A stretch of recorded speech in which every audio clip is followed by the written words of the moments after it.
I remember in my first week of school, I was in my first search class. I knew it was going to be heavily discussion based, and that was something that I was a little bit worried about going into college because I was so used to, kind of doing my own work and not really being involved in a lot of discussion. And I remember very fondly that everybody in that class had a lot to say about the reading. And it wasn't that I didn't have a lot to say. It was hard for me to find my words because I was in such a new environment.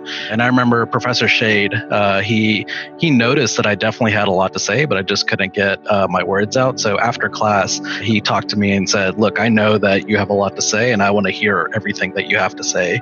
And so we went back to his office, and for an hour and a half, we pretty much just talked about, who I was, but also the content that we had talked about in the class. And that to me really got me out of my shell. That was something that I'll never forget, and it had a very significant impact on me. Probably one of my favorite memories of a professor was close to the end of senior year. Every department has its own kind of senior seminar course where it's kind of a more in-depth either research course, but typically smaller classes of just, that major. So for Spanish, we had just a semester's worth of research on a topic that we've chosen.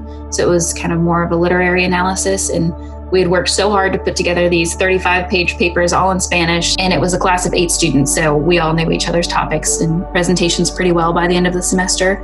And our Spanish professor said, please come by my office before all the graduation festivities begin. I have something for you all. He had taken the time to go to his bookshelves and go through books that he thought really related to the topic that we had chosen to study. And he wrote an inscription on the inside of flap of each of the books and gave them to us in a little bag, gave his parting words for us.